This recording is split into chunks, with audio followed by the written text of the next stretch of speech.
One thing I'd like to talk about is the reality behind politics in America today. And this is something that everybody needs to know about, especially because these Republican people and these Democrat people who have access to the government's military. That's what you must understand. These people have the greatest access to the military, and they use this access for their own personal gain.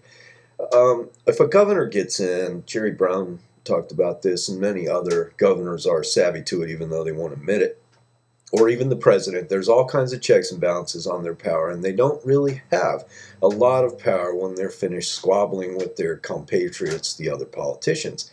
It's all about who can grab what power, when, where, how much, and it's quite a tawdry little story. It's not anything you really want to get involved in if you are interested in real power.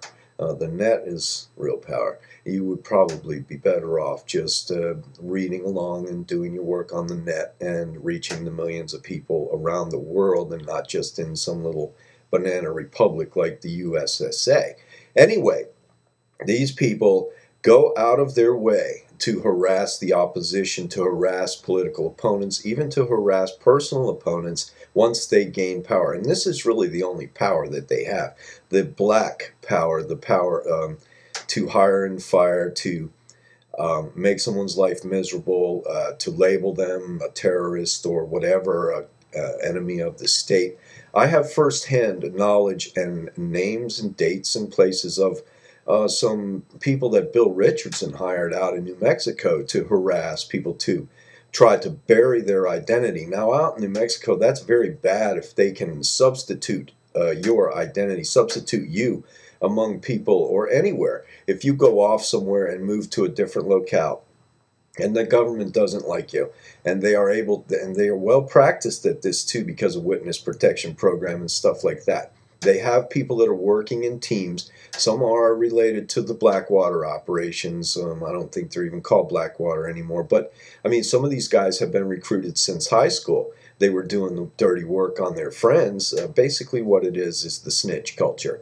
And now it's the snitch culture for money. A lot of your bikers are in it. A lot of journalists are in it. A lot of truckers are in it for some reason because they are gangs with electronic communications devices. Yes, I have a lot of information about this, and I have personal experience with this. And if they can get you off into a place where no one knows you and then substitute someone for you among the local people so that the local people really don't know that you are you and someone else is not you, and they think that that someone else is you, that's how people are disappeared. Okay, and I know that a lot of my watchers will understand that term, especially because a lot of my watchers have studied political activism or are political activists themselves, and they know the term disappeared and what it means and that it happens.